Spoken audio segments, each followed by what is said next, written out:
입니다. AM 711kHz, FM 97.3MHz, KBS 1라디오입니다. HLKA.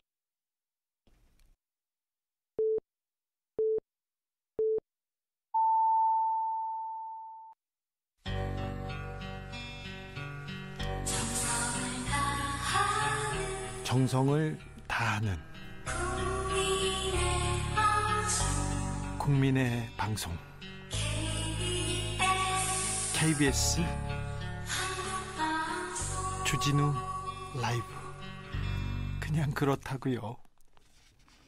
5328님께서는 퇴근길 광화문에서 대통령을 만날 수 있을 정도로 많은 소통이 있을 거란 친근한 모습. 그런데 신년 기자회견을 보고 귀찮은데 일정 잡혀서 억지로 하는 모습 보고 좀 실망했어요. 이런 의견 보내셨고요. 김라이언님께서 부동산 같은 거 망쳐가지고 국민의힘 쳐다보다가도 주호영 대표 말 듣다 보면 정신이 다시 번쩍 듭니다. 이런 의견도 주셨습니다. 어떻게 보세요? 네. 김병민 의원님? 네. 시민분들께서 주신 여러 가지 의견들이 굉장히 귀한 의견이라고 생각하고요. 퇴근길에 소주 한잔하는 대통령을 바랬던 국민들의 마음, 그 열의들이 사실은 모여 있었던 측면들이 있는데 그 지점을 지금 정치권이 제대로 다 받아서 소구하지 못하는 상황인 것 같습니다. 네. 시간 아직 많이 남았으니까 네. 국민의 힘이 될 수 있도록 더 노력하겠습니다. 국민의 힘이 된다고요? 정신이 번쩍 든답니다. 짜장면은 뭡니까? 짜장면 얘기 듣고 정신이 번쩍 듭니다. 그런 의견도 주셨어요? 김병민 의원님? 예, 짜장면 짬뽕 논란 뉴스들이 좀 됐던 것 같습니다. 나경원 후보요? 예, SNS에 글을 하나 적은 것 같은데 네. 예를 들어서 이제 보수와 진보를 짜장면과 짬뽕에 비유해서 네. 어느 한쪽을 더 잘 만들어야 그쪽을 가는 거지 중간에 섞어서 비벼버리면 이도저도 되지 않는다 이렇게 얘기를 한 것 같습니다. 네. 저는 개인적으로 짬짜면을 좋아합니다. 네. 그리고 짬짜면을 좋아하시는 분도 있지만 사실 짬뽕과 짜장면은 우리가 매일 먹는 음식이 아니잖아요. 그런데 중국집 가면 짜장면 시켜놓고는 아이고 짬뽕 먹을 걸, 짬뽕 시켜놓고 짜장면 먹을 걸. 이건 인간의 본성 아닌가요? 본성이죠. 예, 그리고 거기에 탕수육도 하나 곁들이고 군만두까지 있고 그렇죠. 이런 모든 것들이 갖춰져야 되는데 우리가 언제나 중국집에 갈 때마다 나는 무조건 짜장이야. 나는 무조건 짬뽕이야. 이렇게 얘기하시는 분들은 별로 많지는 않을 겁니다. 그런 측면에서 바라봤을 때 이걸 굳이 진보 보수에 비유해서 어느 한쪽에 대한 선택을 강요하기보다는 오히려 국민들께서 더 많은 폭넓은 선택지를 고려할 수 있도록 때로는 짜장면을 만들다가 또 때로는 짬뽕을 만들다가 이렇게 올라운드 플레이어가 될 수 있는 모습들을 국민들께서는 좀 기대하지 않으실까 이런 생각도 해봅니다. 나경원 후보는 왜 이게 짜장면 얘기를 들고 나왔을까요? 그러니까 제가 볼 때는 이제 오세훈 후보가 나오고 경쟁이 심해지다 보니까 본인이 뭔가 보수 진영을 선점하려는 의도가 있었던 것 같아요. 그러다 보니까 짬짜면에 대해서 상당히 부정적이고 무시하는 태도를 보이는 거 아니겠어요? 네. 그럼 짬짜면을 비교하면 짬뽕, 짜장은 본인이 그랬어요. 짬뽕은 진보고 짜장은 보수고. 짬뽕은 좌파. 그러니까 좌파라고 표현했죠. 어쨌든 색깔 때문에 그랬나요? 그럼 뭐 어쨌든 그렇다고 칩시다. 근데 짬짜면 시켜서 먹잖아요. 또 메뉴도 있어요. 짬짜면이라고. 네. 중국집 가면. 네. 그럼 중도 두 개 다 먹고 싶은 분은 어떻게 하라고요? 그분들은 무시하는 겁니까? 지금? 짬짜면을 지금 제일 좋아하겠다는 김종인 비대위원장은 어떻게 하라고 무시하는 거예요? 그러니까요. 그 비대위원장은 열심히 하려고 하는데 중도는 이도저도 아니라니요. 그럼 짬짜면 좋아하는 김병민 의원 지금 무시하는 겁니까? 그러니까요. 지금? 여기에 대한 해명을 조금만 더 드리면 지금 우리 당에는 나경원 의원만이 후보로 있는 게 아닙니다. 한 10명 정도 가까운 굉장히 많은 스펙트럼을 갖고 있는 후보들이 있는데 여기에 대해서 일단 나경원 전 의원이 주장하고 얘기하고 싶은 건 이런 정도로 내가 짜장면을 가장 잘 만드는 후보일 수 있다라는 점들을 부각하고 강조하고 싶었던 것이지 짬짜면을 부인하거나 네. 아니면 짬뽕도 만들 수 있는 후보가 우리 쪽에 있는데 굳이 그쪽까지는 내가 경쟁력을 갖고 있는 건 아니니까 내 것을 잘 보이기 위해서 얘기를 한 거라고 생각하고요. 아마 이 10명의 후보들이 네. 10명인가 더 많나? 많이 모여서 전체적인 경쟁력들을 최종적으로 담보해내면 그때는 짬뽕도 만들고 짜장도 만들고 짬짜면도 만들어낼 수 있는 후보들이 다 나와서 하나로 모여질 거라고 생각합니다. 원내대표까지 하신 분이 정치적 이력이 있잖아요. 이런 것도 판단 못하고 그렇게 얘기합니까? 이거는 의도적으로 얘기했다고밖에 보이지 않아요. 중도 포기하겠다. 이렇게 이해한다고 봅니다. 요즘 행보를 보면 약간 보수적으로 좀 강하게 나가고 있는 것 같아요. 나 후보께서.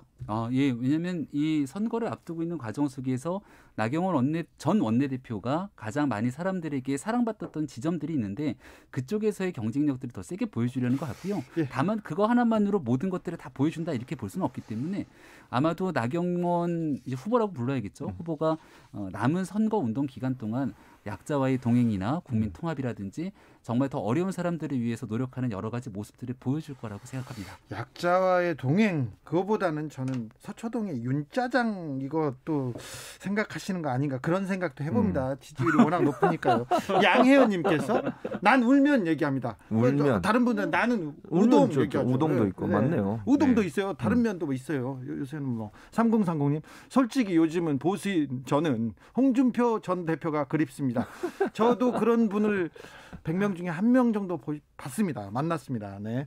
2460님 국민은 삶의 경계에 서 있는데 삶이 지금 왔다 갔다 하고 있는데 정치를 짬뽕과 짜장이라 서글프네요 얘기합니다. 자, 말 나온 김에 전직 대통령 두 분 근황 좀 살펴보겠습니다. 박근혜 전 대통령 밀접 접촉자, 코로나 확진자가 밀접 접촉이어서 코로나 검사를 했어요. 그렇습니다. 음성입니다. 네. 그런데 병원으로 이렇게 격리 처분됐습니다. 그런데 이명박 전 대통령도 동부구치소에서 코로나 환자가 나오자마자 병원으로 가가지고 아이고 나는 안 간다 그러면서 형집행정지 신청했다가 안 되고 그래서 병원에서 지금 계신데 대통령이니까 좀 모셔야 된다 이런 사람도 있지만 아니 대통령이라고 병원에서 특실에서 이렇게 누워있는 건 이건 좀 특혜 아니냐 이런 얘기가 계속되고 있습니다. 김병민 의원님. 네, 국민들께서 바라보는 지점들이 있으실 거라 생각하고요. 다만 지난번에 동부구치소에서 발생했던 문제 우리 국민들께서 다 잘 보시지 않으셨습니까? 네. 이 구치소 내에서 일어나고 있는 코로나의 확산 문제는 정말 수용자라고 하더라도 우리 국민이 가지고 있는 가장 보편적인 인권에 관련된 문제입니다. 자, 김병민 의원 그 와중에서도 면을 뽑아내는 기술 보세요. 그 인권에 관련된 문제 속에서 인정해주자고. 1000명이 넘는 확진자가 나와서 지금 줄줄이 소송을 하겠다는 거예요. 그렇죠. 이거는 국가기관인데. 그럼요. 그래서 코로나가 우리 국민의 생명과 삶에 어떠한 지대한 영향을 미치는지를 충분히 알고 있기 때문에 네. 이 지금 구치소 내에서 일어났던 애들이 뭐 전직 대통령이든 어떤 국민이든 간에 생명과 건강에 절대적으로 피해가지 않도록 해야 되는데 이로 인해서 사망 사건까지 발생했던 게 지난날 대한민국 현실입니다. 네. 두 번 다시 그런 일이 일어나지 않았으면 좋겠고 네. 게다가 박 전 대통령이나 이 전 대통령은 고령이기 때문에 네. 여기에 대해서 우리가 흔히 말하는 코로나19에 대한 기저질환 속에서 가장 고위험 대상자이기 때문에 거기에 대한 예방 조치들이 좀 있지 않는가라는 생각이 듭니다. 고위험 대상자들은 어디 가냐면요. 응급실에 갑니다. 지금 이분은 고위험 대상자가 아니에요. 둘 다 음성이에요. 두 분 다 음성이시고 밀접 접촉자로 구분돼 있고 물론 이명박 전 대통령은 다른 질병도 있어서 당뇨와 고혈압으로 지병 치료를 위해서 일단 갔지만 이명박 전 대통령은 밀접 접촉자도 아니세요. 아니었죠. 네. 근데 이게 30일째 머무르고 있어요. 30일째. 네. 그리고 지금 김병민 의원 얘기했지. 그 부분은 분명히 지적할 수 있어요. 네. 동부구치소에서 제대로 못했다. 그건 오케이. 네. 그러면 동부구치소에서 같은 상황에 처해 있는 모든 사람이 이명박 전 대통령이나 박근혜 전 대통령처럼 다 병원에 갑니까? 특실에 누워 있습니까? 그건 아니잖아요. 그분 다른 구치소로 다 옮겨가지고 거기서 지금 지내고 계세요. 교수님 예. 웬만한 사람들은 특실 돈 없어서 그렇죠. 못 가죠. 예. 그럼 민간 병원이라도 갈 수 있냐고요. 못 갑니다. 그분들 지금 다른 데다 격리돼 있지. 그러니까 이분들은 그래도 전직 대통령이라 이 정도로 대우를 해준 거예요. 뭐 네. 오케이 좋습니다. 그런데 박근혜 전 대통령 뭐 오늘 갔으니까 그렇다고 치고요. 네. 이명박 전 대통령 30일째 있는 게 말이 됩니까? 저는 무슨 그 뭐 구치소에 있던 분이 30일 동안이나 외부에 나가 치료를 받고 물론 저는 이제 의사들이 정확히 진단하고 판단해야 된다고 봐요. 뭐 만약에 아프시고 정말 치료가 필요하다면 있으셔도 상관없겠지만 그게 아니라면 원래 있던 대로 돌아가셔야죠. 그렇죠. 이명박 전 대통령의 주치의는 사위세요. 사위.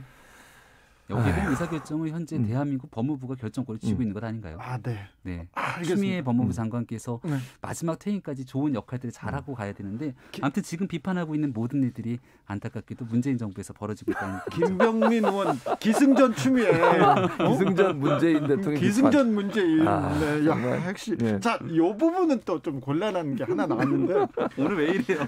그러니까요. 각종 문학상을 휩쓴 사람이 있어요. 네. 손창현 씨라는데 그분이 국민의힘에서 활동했어요? 아세요? 전혀 혹시? 처음 듣는 얘기인데요. 아, 김병민 의원이 네. 모르면 뭐 이분이 큰 역할을 하신 건 아니네요. 우리 당에 이제 뭐 굉장히 많은 당원들이 있고 또 당에 있는 여러 위원회들에 대해서 그 안쪽에 들어가는 위원들이 있습니다. 네. 뭐 내용 한 분 한 분까지 다 알기는 어려운데 중앙위원이라고 하는 곳에 있는 세부의 분과위원회 이분이 공모를 해서 아주 잠깐 활동을 하셨던 것 같아요. 네. 근데 문제가 뉴스를 보니까 일파만파 터지고 나서 이게 뭐지 하고 아마 중앙위 내에서도 뜨겁게 사람들이 봤던 것 같고 예. 지금 당 이 직에 대해서 즉각 해임 통보를 한 것으로 알고 있습니다. 바로 처리했습니다. 당에서. 네. 그런데 이분 그러니까 모르고 중앙에서도 좀 그 활발하게 활동하고 역할을 가지고 있던 분은 아니다. 이런 내용들을 전혀 알 수가 없는데 확인되고 나서 즉각적으로 해임 통보를 했고요. 네. 예를 들어서 윤미향 의원이나 지금 문제가 되고 있는 상황 속에서 검찰이 기소가 되거나 하는 부분들에도 당직이나 당적을 계속 유지하고 있는 경우들과는 좀 많이 결이 다르게 한 번에 사실이 확인되고 나면 분명하게 정리한다. 이런 얘기 다시 한번 드립니다. 알겠어요. 김병민이 네. 왜 이러지? 김병민 이러면 안 돼. 드리블은요. 네, 최고예요. 잘해요.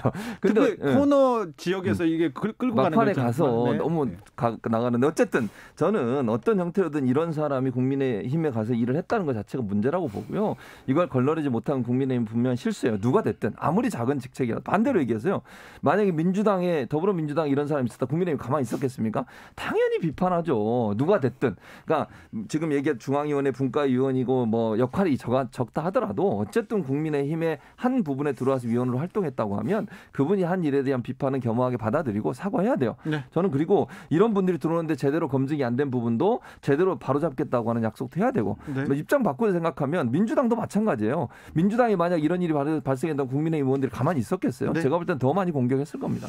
현윤성님께서 김병민 의원 난 민주당 지지자라 김 의원님 말 동감 못하겠어요. 그런데 말솜씨 박수를 보냅니다. 아 놀랐습니다. 그런데 제가 말씀드렸지 않습니까? 이슈 티켓타카 국민의힘에서 가장 강력한 무기가 나왔다. 강력한 그렇죠. 분이 나왔다. 이분 얘기는 잘 듣고 있으면 또 공감할 부분이 많습니다. 자, 안철수 국민의 당대표의 행보. 아이고 저 사람들은 국민의힘에서는 문재인 정부하고 안 싸우고 안철수하고 싸운다 얘기를 하면서 지금 계속 목소리를 높이고 있습니다. 네, 우리는 서울시장 보궐선거를 앞두고 문재인 정부와 싸운다기보다는 서울 시민들의 미래를 더 행복하게 해주기 위한 여러 가지 민생과 삶에 집중하기 위해서 노력을 하고 있습니다. 김병민 이렇게 안철수 얘기해요. 대표님께서도 아마 안철수 대표가 좀 배우셔야 돼요. 우리 국민의힘과 서로 싸우겠다라고 하는 주장들에서 기싸움을 하는 건 아니라고 생각합니다. 네.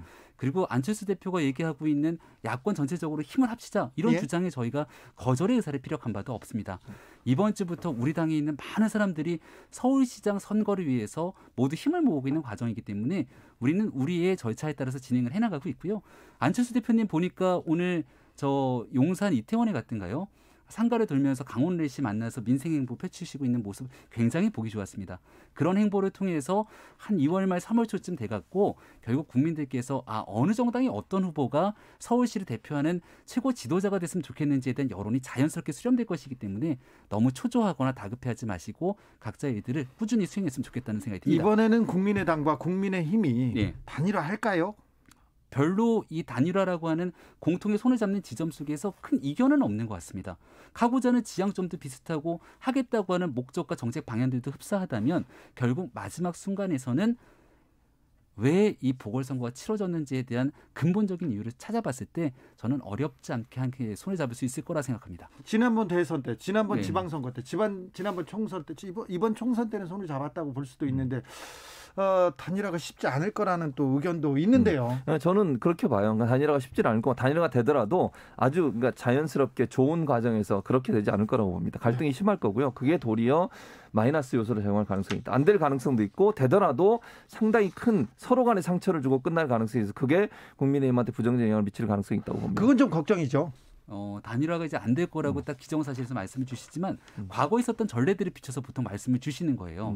근데 과거에 있었던 전례들 속에서는 안철수 대표가 가고자 하는 길과 단일화를 하겠다는 상대방의 방향성들이 상당히 달랐는데 이번에 같은 경우에는 안철수 대표가 선뜻 먼저 나서서 얘기하고 있는 모든 지점들이 아마 국민의힘이 지향하고 있는 바랑 다르지 않기 때문에 단일화 가능성이 매우 높을 거라고 생각합니다. 이슈 티키타카 두 분은 남아서 저 구석에서 30분 동안 둘이서 얘기하고 가세요. 자, 최진봉 교수님, 김병민 비대위원님 오늘도 감사했습니다. 감사합니다. 네, 고맙습니다.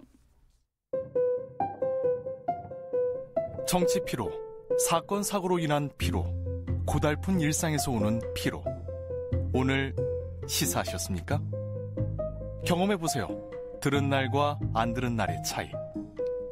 여러분의 피로를 날려줄 저녁 한 끼 시사 추진우 라이브.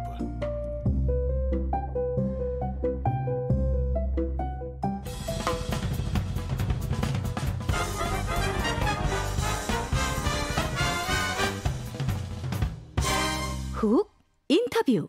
훅 인터뷰 이어갑니다. 1년 전 오늘이었습니다. 국내에서 코로나19 확진자가 처음으로 나왔어요. 너무 놀랐었는데 코로나 시대 1년 동안 정말 많은 변화 있었습니다. 마스크가 그렇게 중요한지, 마스크 구하기는 또 이렇게 어려운지, 그때는 약국 앞에서 막 줄 서 있었지 않습니까? 그리고 주민등록증 가지고 가서 살 수 있는 날이 있었고요. 그리고 가족끼리 친구끼리 모여서 밥 먹는 게 이렇게 소중한 건지 몰랐어요. 커피숍, 카페에 가가지고 카페에서 커피 먹는 게 이렇게 소중한지, 운동을 하는 것이, 노래방 가는 것이 얼마나 당연한 일이 얼마나 중요한지도 지금 다시 생각합니다. 새삼 소중한 일상들 다시 생각해 보는데요. 견디다 보니까 처음엔 좀 우울했어요. 그런데 지금은 화가 난다는 분들 좀 있습니다. 코로나 마음 방역 필요한데, 자, 우리의 마음 어떻게 지금 다스려야 되는지 마음 백신 놓아주실 분 만나보겠습니다. 서울시 코로나19 심리지원단장 김현수 명지병원 정신건강의학과 교수 모셨습니다. 안녕하세요. 네, 안녕하세요. 네, 코로나 1년입니다. 교수님, 네. 지난 1년 어떻게 보내셨어요? 네, 사실 정말 인간이 너무 오만했구나. 이렇게 자연을 파괴하면서, 네. 또 우리가 또 과학 정말 우리가 많이 발전시켜놓은 줄 알았는데 이 바이러스에 대한 백신, 치료제 아직 멀었구나. 인간이 이렇게 미약하구나, 네, 이런 생각도 했습니다. 네, 그런 생각하면서 반성하면서 지냈고, 네.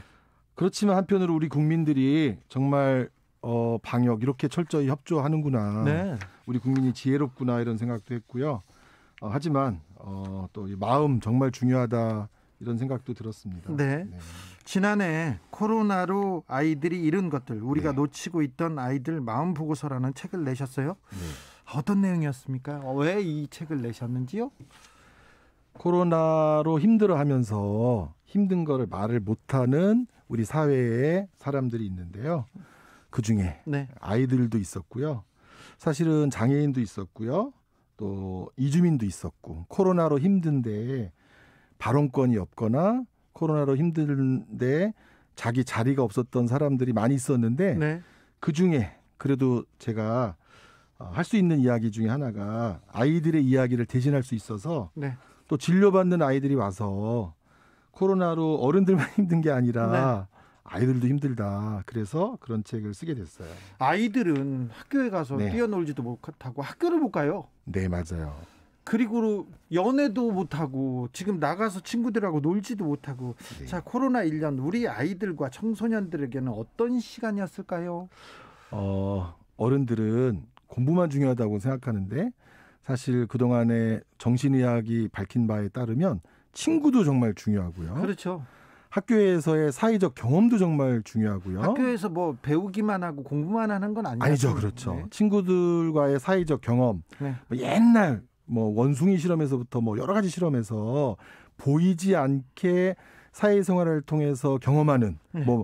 감성지능부터 많이 얘기했잖아요. 네. 사실 그래서 학교라는 거, 학교를 왔다 갔다 하면서 배우는 지역사회라는 거, 동네라는 거, 이런 것들이 우리들한테 가르쳐주는 거 진짜 많았고요. 네. 입학식, 졸업식, 학교 축제 이런 걸 통해서 우리가 관계 맺는 것들이 정말 많았는데 이런 것들이 다 사라졌단 말이에요. 네. 이 사라지는 것 속에서 아이들이 정말 크는 동안에 배우는 것, 이런 것들이 많이 없어져서 네. 아이 정말 힘들었어요. 좀 안쓰러워요. 친구 얼굴을. 맞아요. 친구 얼굴을 제대로 볼 수도 없고요. 네. 친구하면 같이 만나서 얘기하고 노는 사람이 아니라 멀리 떨어져야 되는 사람, 같이 밥 먹으면 안 되는 사람, 이런 코로나 시대에 친구에 대한 정의도 바뀌었지 않습니까? 이제 요즘 아이들은 가장 힘들어하는 게 사실 외로움이거든요. 예. 요즘 이제 부모님하고 아이들의 싸움은 밥과 외로움의 싸움이거든요. 네. 그게 뭐죠? 네. 밥과 외로움이요? 네. 아이들이 저녁 때 이제 친구 만나러 가고 싶다. 네. 그럼 부모님들이 그 친구가 너한테 밥 먹여주냐 이렇게 말한대요. 네. 네. 그래서 부모님들은 밥 가지고 살아왔는데 네. 애들은 친구 못 만나면 다 죽고 싶다. 네. 그래서 아이들은 외로움이 자기한테 밥과 같은 건데 네. 어떻게 부모님들은 맨날 밥 얘기만 하냐. 네. 우리는 밥 가지고 살지 않는다. 예. 그래서 아이들이 와서 어른들은 밥밖에 모르는다. 예. 그런 얘기를 하더라고요. 네. 밥과 외로움의 싸움. 그러네요. 네. 아이들이 집에 있어야 됩니다. 예. 그래서 최근에 아동학대나 아동 방치 문제가 이렇게 그런 기사가 나올 때마다 가슴이 아파요. 네. 아동 학대도 좀 늘고 있죠. 네, 실제로 이제 저희가 가장 충격적인 사건은 원래 라면 형제 사건이었어요. 그 중에 한 동생은 사실 이제 사망했다고 해요. 네. 그 화상으로. 결국. 네. 네. 사실 이런 일을 저희가 처음 겪었잖아요. 네. 이렇게 사회적 거리두기가 강화되거나 서양처럼 봉쇄가 되면 우리가 몰랐던 사실, 우리가 굉장히 부유한 줄 알았지만 사실 이렇게 사회적 거리두기 하면 굶는 아이들이 있었고 제가 진료하는 종에도 어떤 아이가 학교가 문을 꼭 열었으면 좋겠대요. 몇 시부터 몇 시까지? 11시부터 1시까지. 밥은 먹어야 되니까. 그래서 우리가 몰랐지만 우리 사회는 아직도 불평등한 구석이 많고요.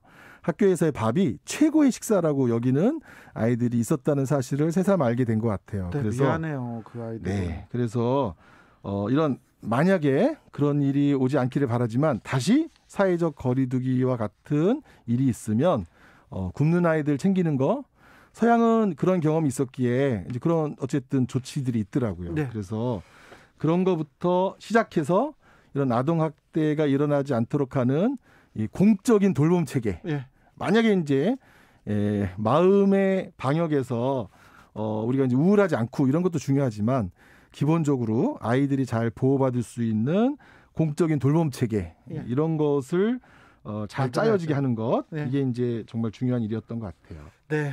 서울시 코비드 심리 지원단장이어서 묻습니다. 네. 아이들도 어렵고 아이들도 코로나 때문에 힘든데 네. 선생님 저도 힘들어요. 네. 어른들도 힘들어. 제 마음 좀 어떻게 해주세요. 네. 어른들도 이렇게 심리 상담하고 심리 문제로 고통 호소하는 사람들 많죠. 네. 네. 처음에는 정말 저희한테 그 1577-0199 위기 전화에 20대 젊은 여성이 정말 전화가 많이 와서 저희 깜짝 놀랐어요. 네. 늘 화려하게 화장하고 즐겁게 사는 것처럼 보였던 20대 여성분들이 이 밤에 왜 이렇게 전화할까? 네. 알고 보니 20대 여성들이 가장 취약한 세대였어요. 그래요? 네. 비정규직, 비숙련에 여고 졸업한 부모님하고 사이 좋지가 않았던 독거로 지내던 20대 여성들이 굉장히 삶에 쉽게 해고되기 때문에 큰 위기였고 그 친구들이 자신을 정말 버린다. 사회가 쉽게 버린다. 이런 전화가 많았다가 또 최근에는 정말 힘든 전화인데 저희 상담원들이 많이 힘들어하는데 그분들 더 힘들죠.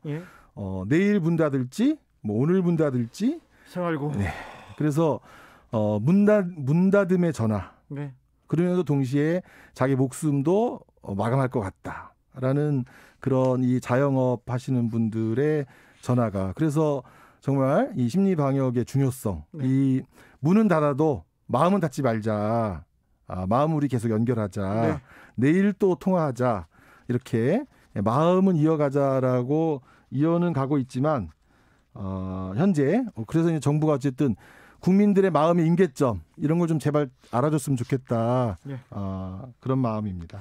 문은 닫아도 마음은 닫지 말자. 1577-0199요? 네. 일로 전화하면 위기 상담, 마음을 열게 하는, 마음을 이어가게 하는 상담을 저희가 최선을 다해서 하고 있습니다. 3635님께서 핸드폰 찍은 사진 조금만 올리면 작년 이맘때 사진인데요. 참 그립고 낯설기도 하네요. 얘기합니다. 순님께서는 사랑하는 사람과 여행 가고 싶어요. 얘기합니다. 여행 가고 싶다. 비행기 타고 싶다. 그런 분들 많습니다.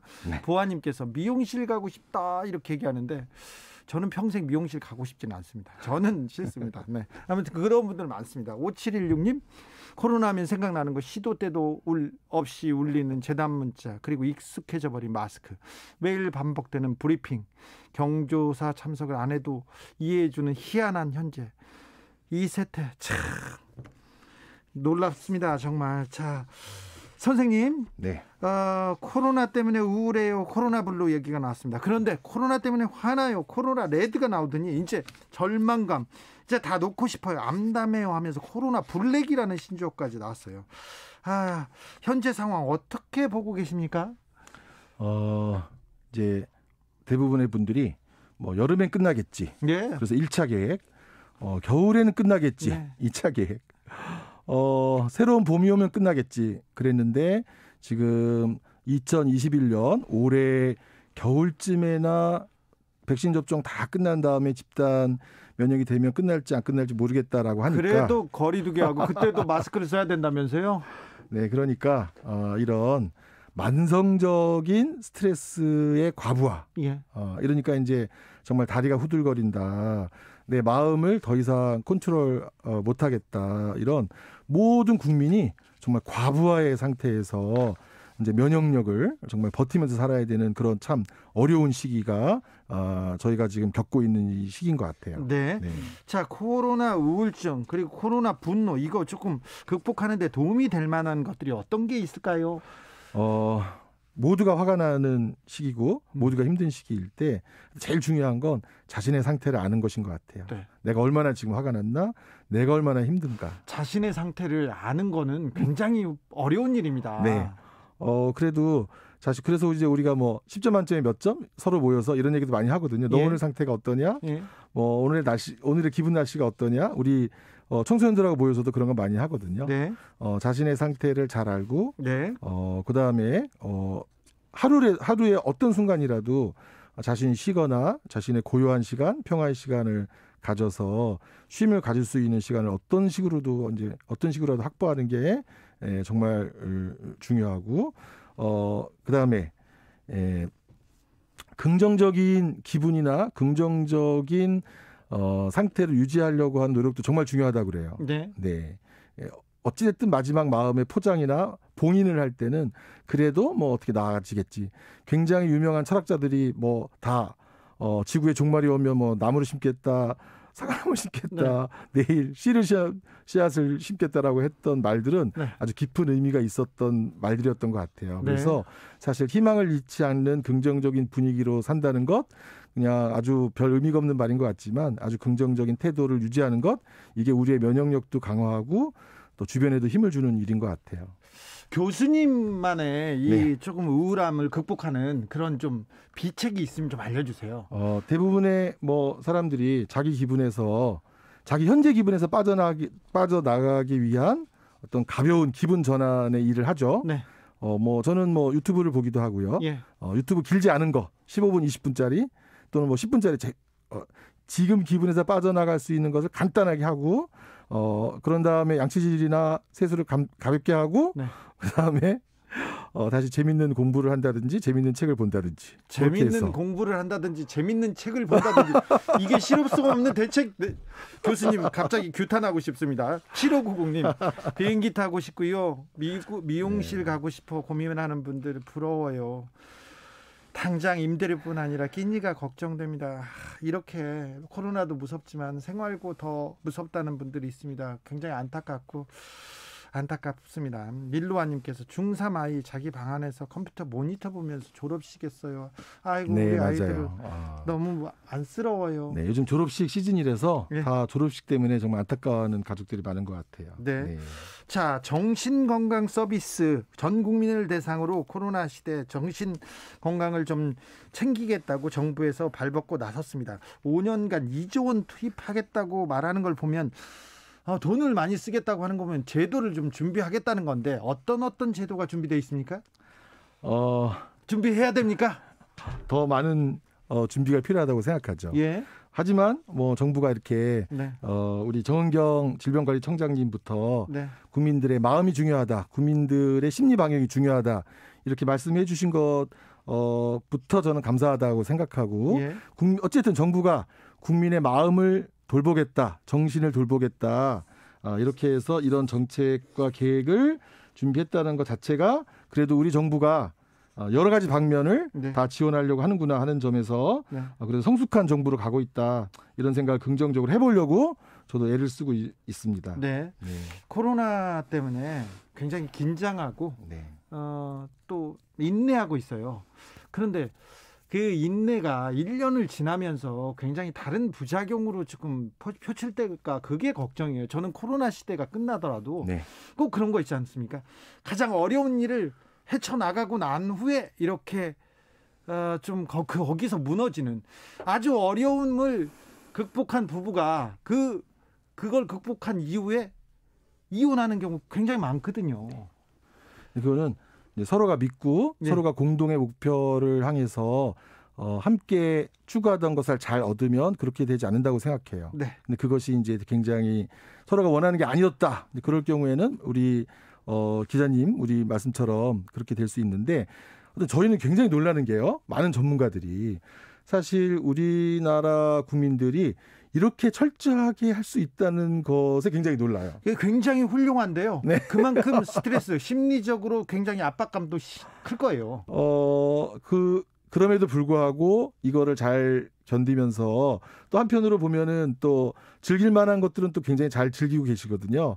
저는 이런 긍정적인 면을 우리 스스로가 굉장히 긍정적인 면이 있다고 하는 것을 즐길 줄 알아야 되는데 네. 또 일각에서는 그게 무슨 저는 이런 용어 잘 모르지만 국뽕이다 뭐 이렇게 해가지고 좀 비하하는 쪽으로 하는 측면이 있는 것도 좀 안타까운데 네. 저는 어쨌든 우리의 긍정적인 면 서양에서는 이제 외상후 성장이라고 하는데 네. 우리가 이 코로나를 겪으면서 성장한 측면도 있는 것 같아요. 그렇죠. 확실히 우리는 네. 또 잘하고 있다. 우리는 진짜 선진국이었어 이런 생각도 하고요. 어떤 그 수칙을 지키는 측면에서는 뭐 꼭 그걸 선진국이라고 표현할 수는 없지만 굉장히 성숙한 측면을 우리가 보여줬고 국민성의 자부심을 느낍니다. 네. 그리고 도움을 서로 주려고 하는 태도에서도 굉장히 이제 성숙한 측면을 보였다고 생각하고 마지막으로 저는 이제 얘기 드리고 싶은 것은 정말 마음이 힘든 분들 네. 또 정말 자살까지 생각하시는 분들이 현재 정부가 도와주려고 하는 많은 여러 가지 정책을 준비하고 있으니까 네. 도움을 요청하는 것에 주저하지 않는 그런 용기와 성숙함도 있다면 네. 이 코로나 이후에 걱정되는 우울과 자살 이것도 훨씬 줄어들 수 있겠다. 지금 가장 걱정하는 게 코로나 이후에 우리 네. 뭐냐고 아까 여쭤보셨는데 그게 사실은 재난 이후의 자살이거든요. 이것이 늘어나지 않도록 거기까지 코로나 심리 방역까지 저희가 성공할 수 있도록 하기 위해서는 가장 중요한 것은 국민들이 도움을 요청하는 일인 것 같아요. 네. 재난 이후에 또 극단적인 생각 그걸 막기 위해서 서로에게 손을 내밀고 도움을 청하고 그리고 주변을 둘러보는 그런 지혜가 필요한 때 같습니다. 6817님이 아무도 없는 새벽에 공원 걸어요. 1시간 동안 걷는데 너무 좋아요 얘기하셨습니다. 이거 좋은 방법이에요. 네, 좋은 방법입니다. 네, 새벽에 또 뭐 하면 좋을까요? 체조요? 새벽에 체조도 좋고 걷기도 좋고 명상도 좋고 네. 특히 이제 코로나 시기에 굉장히 중요한 자기 돌봄의 주제가 네. 이 마인드풀리스 명상으로 부각된 것 같아요. 셀프 케어, 네. 셀프 마인드풀리스. 그래서 이제 현대인들이 이렇게 이제 혼자 지내는 어쩔 수 없는 시간, 이 시간들을 자기를 돌보는 시간으로 승화시키는 방법으로 우리가 전체 국민들이 이 명상의 시간을 가질 수 있는 그런 프로그램도 많이 늘었으면 하는 그런 바람도 같습니다. 명상이요? 저는 명상을 꿈에도 생각해 본 적이 없는데 다른 방법도 제가 또 교수님께 여쭤보겠습니다. 오늘은 네. 여기까지 듣겠습니다. 네네네. 김현수 교수였습니다. 감사합니다. 네, 고맙습니다. 교통정보센터 다녀올게요. 정현정 씨. 네, 이 시각 교통정보입니다. 퇴근 시간이 되면서 서울 시내 위주로 혼잡합니다. 먼저 동부간선도로는 성수분기점 쪽으로 성동분기점에서 사고가 났습니다. 1차로가 현재 막혀 있으니까요. 차로 변경에 참고하시고요. 서해안고속도로는 서울 쪽으로 서평택 분기점에서 화성휴게소까지 11km 구간 정체입니다. 비봉에서 팔곡분기점까지 밀리고 있고요. 일직분기점에서 금천까지 정체입니다. 반대 목포 방향은 서해대교 부근 갓길에서 화물차가 고장나서 처리 중이고요. 영동고속도로 상황 인천 쪽입니다. 동수원에서 부곡까지는 12km 구간 정체고요. 월곶분기점에서 서창분기점까지 밀리고 있습니다. 경부고속도로는 서울 쪽으로 기흥 동탄에서 신갈분기점까지는 11km 구간 밀리고 있고요. 죽전휴게소에서 판교분기점까지 정체입니다. 양재에서 반포까지는 7km 구간 속도 줄여서 지나고요. 반대 부산 쪽은 한남에서 서초까지와 동대구 분기점 진출로에서는 차량들이 증가하면서 현재 정체 살펴지고 있습니다. 제2경인고속도로 성남 쪽으로 인천 시점 부근에서 서창분기점까지는 9km 구간 정체입니다. KBS 교통정보센터에서 정현정이었습니다. 테이크아웃 시사 나왔습니다. 오늘도 하나 챙겨가세요. 주진우 라이브.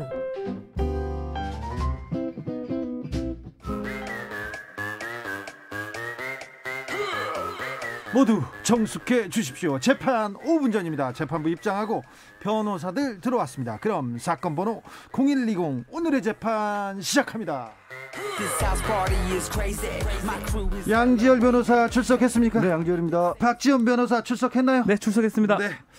한 주간 많은 재판이 있었습니다. 그중에 이재용 부회장, 삼성전자 부회장 재판이 있었습니다. 재판 때문에 경제가 위기다, 어렵다 하는데 구속 이후에 이틀 연속 삼성전자의 주가는 오르고 있습니다. 네, 오르고 그날 있습니다. 당일은 조금 빠졌는데요. 네. 그 후로는 계속 오르고 있어요. 그날 당일은 2시 반쯤 판결이 나왔죠. 네. 그러니까 30분 정도 영향을 미쳤는지는 모르겠으나 그 다음 날은 오르고 있다고 하는데, 자, 재판부에서 징역 2년 6개월 선고했습니다. 양지열 변호사님 어떻게 보십니까? 일단 집행유예가 아닌 실형이 나온 부분은 다소 의외였고요. 네. 근데 이제 아예 예상을 못했던 건 아니에요. 어느 정도 가능성이 있다라는 얘기는 저도 이건 제 개인적으로 저희가 했죠. 판결 방송에서. 직전에 그런 얘기를 좀 했었고요. 저희가요. 다만 2년 6개월은 굉장히 작은 형량이죠. 최하한을 지금 최하가 징역 5년. 원래 5년이에요. 그걸 절반을 꺾었습니다. 작년 강경한 거고요. 근데 이게 결국에는 저희가 그렇게 얘기 많이 했던 준법감시위원회 있지 않습니까? 네. 그거를 삼성이 숙제를 제대로 안 했다라는 게 판결 이유예요. 네. 이게 재판부에서 왜 이거 하라 그랬는데 왜 안 했어? 이래서 양형조건 반영 못 하겠어. 그래서 빠지는 바람에 결국 실형이 됐거든요. 이거는 저는 이런 거랑 똑같은 거예요. 숙제를 준 게 정말 그 숙제를 이행하라고 준 것도 있겠지만, 숙제를 준 것은 집행유예를 해주기 위해서 했다는 그렇죠. 측면이 있는 거거든요. 노력했죠. 당연하죠. 네. 그런 상황에서 예컨대 이제 재산제라 그러면 합의 같은 게 양형에 아주 중요한 요소입니다. 네. 뇌물 줬는데 뭐 합의 볼 수가 있나요? 네. 그러다 보니까 이 기준으로 준법 감시제도 이런 것들을 지금 했던 건데, 기류가 저는 바뀌었다고 봅니다. 네. 연말에. 네. 작년 연말에 기류가 두 가지가 제 눈에 자꾸 띄어요. 우리 진행자도 그 얘기 좀 많이 하셨지만, 정경심 교수가 23일 날 징역 4년 나왔고요. 네. 그리고 마지막 재판을 한 30일 정도 한 걸로 제가 기억을 하고 있는데, 그 재판마다 굉장히 변수들이 많습니다. 그렇죠. 31일 날. 31일 날 말일 날 했는데, 그때 재판 과정에서 상당히 좀 기류가 바뀌었다. 네. 준법감시위원회를 잘하는 것처럼 그전에는 좀 얘기하고 뭐 전문 심리도 하다가 그날부로는 좀 이상한 모양새였다라고 전문으로 전해지거든요. 네. 이상한 모양새라는 게 뭐냐면 31일 날 성명 준비 명령이라는 그렇죠. 걸 내리거든요. 그렇죠. 그래서 제가 되게 이상하다 그랬어요. 왜 이게 재판 다 끝나고 네. 마지막 재판에서 이런 걸 하느냐. 그런 모습은 처음이죠. 성명, 어떤 부분에 대해서 해명하라, 예. 설명하라 이런 얘기입니다. 근데 이게 보통 중간에 재판 진행하는 중간에 양쪽이 무슨 말을 하긴 하는데 나 못 알아듣겠으니까 조금 더 풀어서 얘기를 해봐 이런 거거든요. 설명하라. 네. 근데 재판 다 끝난 후에 지금 이런 걸 얘기를 했다는 거는 저는 그때는 오죽 집행유예를 해주려면 이렇게까지 하나 싶었는데 연기다. 그게 아니었어요. 거꾸로 했던 거예요. 재판부에서는 이렇게 숙제를 마지막까지도 안 해왔으니까 최후의 기회를 한 번 더 줬는데 그래도 안 낸 거예요. 네. 그게 이해가 안 가요, 사실은.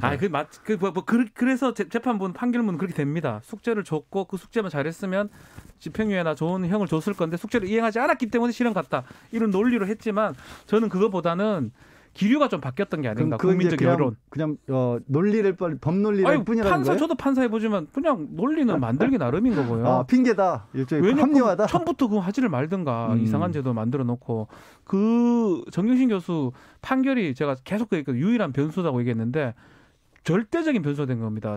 국민들이 봤을 때는 표창장이 4년 나왔는데 법정 구속이 됐는데 뇌물이 86억, 88억이에요. 그게 2년 만에 집행유예 나왔다.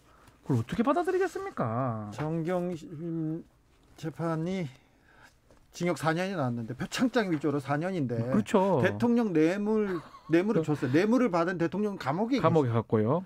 그런데 뇌물을 준 사람을 실형은 안 한다? 집행유예 한다? 네. 누가 그걸 납득하겠습니까? 준법감시위원회는 또 이게 실효성이 없다고 법원에서 판단했는데 준법감시위원회가 그러니까 그 총수 그리고 그룹의 사령탑들이 불법을 저지르는 걸 막을 수 있는 권한과 그런 행동을 할 수 있을까? 이거는 좀 말이 안 된다 얘기를 한 건데 역대로 삼성그룹에서 삼성 회장들이 네. 대통령 뇌물을 많이 줬습니다. 그래서 문제를 많이 일으켰습니다. 그냥 뭐 할아버지 아버지 다 했었죠. 병철 이건이다. 그때마다 문제가 나오면 비서실을 구조본으로 바꾸고 그다음에 미전실로 바꾸고 그다음에 지금 사업지원 TF팀으로 줘가지고 사실 감시나 이 감독 그리고 인사에 대한 모든 권한을 지금도 사업지원 TF팀에서 하고 있어요. 근데 이거를 이 팀을 준법감시원에서 감시한다고 이것도 말이 안 되지 않습니까? 그거를 못할 것이라고 했어요. 판결하면서 그 컨트롤 타워라고 뭐 불렀더라고요. 네. 컨트롤 타워를 제약할 수 있을 만큼의 이게 구조를 못 갖췄다. 그러니 재판부 입장에서는 달라진 게 사실상 없죠. 노력한 건 가상한데 달라진 게 없다라고까지 얘기를 한 거예요. 근데 저는 그게 이해가 재판부 자꾸 제가 뭐 실형한 거에는 뭐 저는 그 정도는 됐다고 생각하지만 이걸 몰랐습니까? 이게 된다고 정말 생각했을지 저는 의문이거든요. 저는요 굉장히 순수한 마음으로 진짜로요? 실제로 이런 부분들을 도입을 한번 해보시려고 한 것 같은데 재판부에서 해보니까 정준영 부장판사가 이런 부분에 대해서 나름대로 아이디어를 내는 걸 좋아하시는 분이세요. 근데 막상 해보니까 이게 안 되는 거를 현실적으로 깨달은 것이 그렇게 보지 않고 어쨌든 간에 처음부터 저는 어렵다고 봤습니다. 이게 기업에서 아니 감시위원회를 둔다 해가지고 비리가 없어진다고요? 이게 말이나 되는? 송학사님께서 정경심 피해자는 3천만 학부모이고 이재용 피해자는 누구냐 이렇게 물어보는데 피해자는 전국민이죠. 전국민이죠. 국민연금 때문에. 그렇죠. 5천억 원 정도. 직접적 피해자는 삼성그룹 주주고요. 소유자가 주주니까요. 삼성그룹 그 직원들도 피해자고요. 물산 관련된 사람들. 그리고 크게 봤을 때는 국민들이 전 국민이죠. 피해자로 봐야 되겠죠. 자, 그리고 또 여러 피해자가 있습니다. 자, 그런데 저 질문이 있어요. 자, 50억을 넘으면 50억이 넘습니다. 횡령과 뇌물 액수가. 그러면 최하가 징역 5년이지 않습니까? 근데 2년 6개월을 줬어요. 그런데 최지성 장충기 미전실에서 이 불법 승계를 이렇게 사실상 주도했던 분들도 징역 2년 6개월이에요. 근데 아니 다 죄가 다른데 그리고 한 일이 다른데 왜 다 2년 6개월로 이렇게 다 야 니네 같이 살다 같이 나와 이렇게 했을까요? 2년 6개월은 우리가 법적으로 이제 5년이 하한이면 한 개씩 감량을 할 수가 있어요. 뭐 예컨대 심신미약 감경 뭐 요새는 뭐 그건 잘 안 하지만 그 중에 재량으로 재판관이 감량하는 걸 장량 감강이라고 하는데 그거를 적용한 겁니다. 그럼 반을 깝니다. 5년의 반이 2년 6개월이죠. 30개월이 되죠. 그것을 지금 했는데 그 부분은 계속 가석방 얘기가 일각에 나오고 있어요. 법적으로는 3분의 1이 지나면 가능하고요. 실제로는 뭐 저도 가석방 위원을 해보면 3분의 2부터 가석방이 됩니다. 일반인들 같은 경우는. 그럼 3분의 2로 우리가 계산했을 때 이미 12개월 복역을 했거든요. 그러면 앞으로 8개월 정도 복역을 하면 3분의 2 정도가 됩니다. 올 9월 달, 8월 달 늦어도 연말에는 나올 수 있다. 근데 그런 계산이 있었지 않을까. 거기에 맞춰줬다라고까지 얘기를 하시는 분도 계신데 있어요. 그건 좀 지나친 것 같아요. 저는 왜 그러냐면 삼성 바이오로직스 재판이 이제 시작하잖아요. 그렇죠. 이거 변수예요. 이거는 더 많이 나올 수 있어요. 이게 왜냐하면 이재용 부회장이 지금 불구속 상태에서 삼성 바이오로직스의 재판에 임하는 것과 구치소에 수감된 상태에서 임하는 거는 제가 지금 해외 출장 중이라 못 나갑니다. 재판 못 나갑니다. 그 말을 못 해요. 그렇죠. 못합니다. 그러면 기한을 전혀 못 보게 되고 재판부가 정한 스케줄대로 따라갈 수밖에 없거든요. 그러면 방어가 쉽지 않습니다. 상당히 힘듭니다. 사실은 이거는 뭐 저희 변호인들끼리 변호사들이 할 때 이 재판부 도저히 승산 없다면 좀 끕니다. 그래야 되는데 지금 그 재판은 남은 재판이 뭐냐면 불법 승계를 위해서 분식 회계, 분식 사기를 했다 하면서 자본시장법 위반 등등 주가 조작. 이미 금감원 증선위에서 이미 이 주가 조작하고 분식 회계에 대해서는 거의 맞다고 이렇게 얘기를 한 거고요. 그다음에 관련자는 구속돼 있어요. 증거인멸죄로 그거 했던 사람 바닥 뜯었던 사람들은 다 지금 부하 직원들은 구속이 됐고 실형을 받았습니다. 이게 진짜 더 무서운 재판이 될 수도 있는데 이거를 계속 받아야 된다는 거 아니에요. 근데 뭔가 변호사 입장에서 뭐 예컨대 큰 로펌에서 태평양에서 제가 하는 걸 알고 있는데 한다면 뭔가 좀 법적인 어떤 기술 같은 거 뭐 신청도 하고 좀 연기도 하고 할 건데 그게 지금 불가능해져요. 그거 하면 구속 기간이 계속 길어지는 거예요. 불가능해집니다. 안에 있으니까. 그래서 그런 부분들이 어렵다는 거고 또 이게 뭐가 있냐면 결국에는 이번에 인정된 게 뭐냐면 승계 작업에 도움을 받기 위해서 뇌물을 줬다라는 걸 인정을 한 겁니다. 이 파기환송심에서도 인정했고요. 대법원에서도 인정했고요. 최서원 씨 대법원에서도 인정했고 박근혜 전 대통령 대법원도 마찬가지입니다. 그렇죠. 그러니까 삼성바이오로직스 남은 재판이 뭐냐면 구체적으로 그럼 승계 작업을 어떻게 했느냐가 나온 그게 답이 나온 거예요. 쭉 이어진 거예요. 논리 재판을 하는 거죠. 네. 논리적 기결 마지막 종착적이에요. 그러니까 이게 중간에 승계 작업이 없다라는 그러니까 뇌물죄가 아니다라는 게 나왔으면 삼성바이오로직스에서 뭔가 할 말이 되게 많은데 승계 작업이 있었네. 네. 이 전제조건이 이미 충족된 상태에 들어가 버린 지금 거예요. 논리는 뭐 수사 전문위원회 이런 거 하면서 삼성 특히 이재용 부회장 논리는 제가 봤을 때 하나밖에 없더라고요. 나는 몰랐는데 알아서 했더라라고. 그 지금 그 논리로 지금 나가려는데 몰라요. 검찰 단계에서는 그게 가능할 수도 있겠지만 기소가 된 이상 법원 단계에서는 저는 그렇게 주장하는 거는 어렵다. 더더군다나 지금 실형이 떨어진 상황에서는 안 된다. 쉽지 않다. 어떻게 봅니다. 수사심의위원회를 열어가지고 기소를 못하려고 전 언론을 동원해서 전 언론은 아닙니다. 많은 언론을 동원해서 기소를 못하게 그렇죠. 막으려고 했는데 기소를 했고요. 기소됐죠. 결정적인 재판 하나는 유죄로 이렇게 판결이 됐습니다. 사실상 확정이 됐습니다. 이 재판도 굉장히 어려워지는 거죠, 영지열 변호사님? 아니 그렇죠. 말씀드린 것처럼 전제 조건도 있고 지금 결국 이제 조금 전에 박 변호사 얘기한 것처럼 그 삼성바이오로직스를 승계 작업을 하기 위해서 삼성그룹에서는 2010년 이전부터 추진해왔던 프로젝트가 있어요. 네.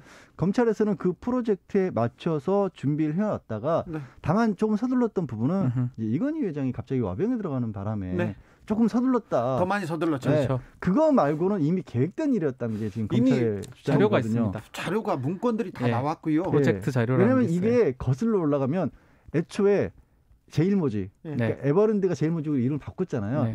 이건희 회장 때 이미 에버랜드 주식을 헐값으로 넘겼던 게 전환사채 사건이죠. 그 유명한 사건을 수사를 받았어요. 수사를 받았는데 그때 검찰이 제대로 수사를 안 했어요. 또 판결도 마찬가지. 집행유예 받으면서 결국은 정말 소액으로 세금 내지 않고. 그러니까 그때로 거슬러 올라가면 상속이 된 거죠. 사실 그러니까 이 삼성을 승계하는 것 자체를 막 뭐 반대한다는 게 아니라 승계를 할 거면 정당한 대가를 치르면 되는데. 왜 계속 일을 어렵게 꼬아가지고 돈 내고 세금 내고 받아가면 되죠. 세금 내기 싫어서 세금보다 싸니까 뇌물을 준 거 아닙니까? 그러니까 벌 받죠. 예전에는 그렇게 해가지고 먹혔잖아요. 집행유예 정도면 살면 지금까지 되는데. 예전에는 삼성에 대한 얘기를 방송에서 못했어요. 하면 무서워요. 그렇죠. 무섭죠. 예. 전혀 이런 얘기를 못했죠. 근데 지금 실형이 났기 때문에 저희도 떳떳하게 얘기를 할 수 있는 거예요. 그리고 떳떳해요. 뭐 죄지었어요. 떳떳하게 말하기. 조금 무섭긴 하죠. 삼성 얘기. 근데 그래서 저는 이번에 2년 6개월이 뭐 적을다고 이렇게 평가하는 사람들도 있지만 5년이 원래 맞다면 의미가 그런 식으로 부여할 수 있다. 왜냐하면 나쁜 짓을 하면 처벌받는다라는 거를 알려준 거잖아요. 다음 재판으로 넘어가겠습니다. 오늘이었나요? 한동훈 검사장을 폭행한 혐의로 기소된 정진웅 차장검사의 재판이 열렸습니다. 굉장히 조금 이것도 특이한 재판이에요. 독직 폭행 뭐냐면요. 우리 죄송합니다만 마동석 배우 있죠. 네. 마동석 같은 분이 형사로 나오는 그런 영화나 드라마 같은 거 있습니다. 네. 이건 그냥 웃자고 하는 얘기예요. 자, 범인을 잡으러 갔어. 범인을 잡으러 갔는데 아니죠. 이런 제일 유명한 장면 이거죠. 범인을 잡아서 왔는데 말을 안 하니까 야 커튼 좀 쳐봐 한 다음에 마동석 씨가 그 어마어마한 힘으로 진실의 방에 가서 진실의 방 뭐 이런 얘기를 하면 옛날 얘기입니다. 요즘 얘기가 아니라 때려서 자백을 받아낸다든지 헬멧 씌운 다음에 막 마동석 씨가 때린 다음에 이렇게 얘기를 하잖아요. 그럴 때 썼던 게 독직 폭행이거든요. 그렇죠. 요새는 고문 그런 거 요즘 큰일 나요. 요즘은. 그런데 역사 속으로 사라졌던 독직 폭행이라는 게 그런 죄로 지금 재판이 열리고 있어요. 그가 뭐냐면 그날 상황이 이런 거죠. 이 영장을 가지고 한동훈 검사장에게 압수수색을 집행하려 갔다가 이게 몸싸움이 일어난 건 맞습니다. 몸싸움이 했어요. 온 국민이 다 아는 거고요. 근데 정진웅 부장검사는 그거 스마트폰을 뺏으려고 하다가 이렇게 몸이 겹쳐지면서 넘어지니까 위에 있어서 내가 눌렀다는 거고. 근데 검찰의 기소는 뭐냐면 거기서 몸을 억지로 짓눌렀다. 그래서 이게 독직 폭행이다라는 건데 사실 상황이 이게 뭐 젊은 그런 혈기왕성한 그런 사람들도 아니고 부장검사도 나이도 있고 날렸다가 바로 이제 병원에 누웠어요. 그렇죠. 놀랍게도 독직 폭행이라는 것도 그렇고 지금 둘 다 피해자, 피고인 둘 다 검사입니다. 네. 간부급 검사예요. 차장검사. 차장검사 또 검사장급. 네. 참 이런 경우가 있나 싶은데 이거를 기소를 했기 때문에 이제 재판부에서 판단을 받는 겁니다. 재판도 빨리 열렸어요, 생각보다. 그리고 오늘 얘기는 고의 부분을 좀 얘기를 했어요. 네. 피고인 정진웅 차장검사가 네. 자신은 무게 중심을 잃어서 넘어진 것이다. 네. 그래서 난 독직 폭행을 할 고의가 없었다라고 주장을 했고요. 고의가 없었다. 예, 그래서 범죄 자체를 부인하는 지금 모양새고 네. 아마 2회 공판 기일부터는 계속적으로 증인신문 할 것 같아요. 그 장소에 있었던 수사관들. CCTV는 없습니까? CCTV는 제가 없다고 제가 알고 있고요. CCTV는 원래 이제 얘기를 나왔던 거는 그렇죠. 압수수색 영장 집행하는 과정에서 다 찍잖아요. 찍으니까 그 자료가 있지 않았을까? 근데 그 부분을 얘기를 안 나와요. 하고요. 대부분 지금 수사관들 진술에 토대로 해가지고 기소를 했다고 전해지거든요. 근데 수사관들이 저기 정진웅 차장검사가 그 데리고 간 수사관들일 거 아니에요. 네. 근데 그분들이 어떻게 얘기했는데 오히려 정진웅 차장검사가 이렇게 재판을 받고 있죠, 피고인으로?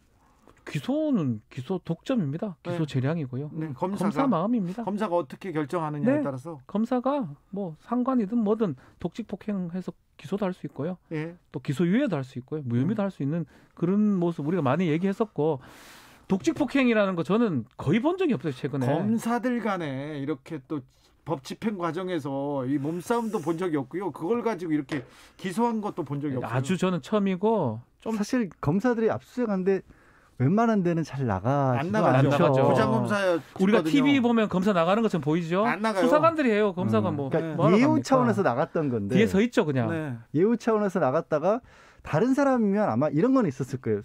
다른 수사관이었으면 뭘 하고 있든지 간에 감히 거기서 이렇게 강제로 손을 댄다는 생각 자체를 그렇죠. 못했을 수 있죠. 네. 그런데 그래도 어쨌든 부장검사니까 검사장한테 가서 스마트폰을 휴대폰을 뺏으려고 한 거고 그런데 그 과정에서 넘어진 게 과연 그런 아까 얘기했던 저 예전에 수사 영화에서나 볼 수 있었던 상황으로 봐야 되느냐. 네. 이게 되게 희한한 재판이긴 해요.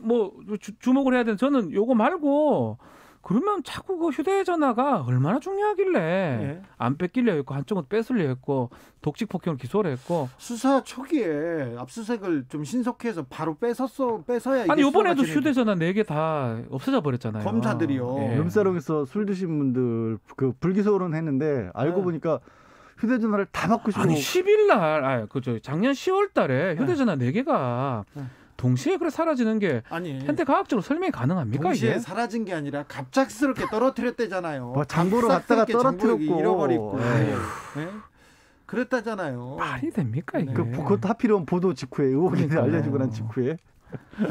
9762님이 독직 폭행 피해자는 통상 일반인인데 특이하게 두 검사 공무원 간의 독직 폭행이라는 건 세상은 요지경입니다. 생각해 보니까 우리가 검찰 개혁을 이렇게 자세히 보면 검사 세상은 좀 특이하고 요지경인 부분도 많은 것 같아요. 검사 원래 참 한 몸이었잖아요 예전에. 네. 근데 이렇게 한 몸이 안 되는 모습도 처음인 것 같고 그러다 보니까 정말 볼썽사나운 모습들이 많이 보이는 것 같습니다. 그래도 이제 검찰 개혁을 위해서 한 걸음 두 걸음 가는 거 아닌가요? 저는 그게 꼭 볼썽사납다고 보지 않아요. 왜냐하면 그전에는 이게 문재인 대통령이 신년 기자회견하면서 그런 얘기를 하셨잖아요. 예전에 잡음이 없었던 것처럼 비춰졌던 이유가 민정수석, 법무부 장관, 검찰총장 다 검사들. 그러니까 외부상 안 드러났던 것뿐이다. 옛날에 압수수색할 때 다 알려주고요. 삼성 같은 데도 다 알려줍니다. 다 치우고 가요. 그러면은 박스를 가지고 와서 들어갈 게 없으니까 신문지 넣어가지고 만들어주죠. 그래서 가끔 사진에 찍힌 거 보면 너무 가볍게요. 큰 거를 그냥 수사관이 그냥 파란색 박스 혼자 들고 막 그래요.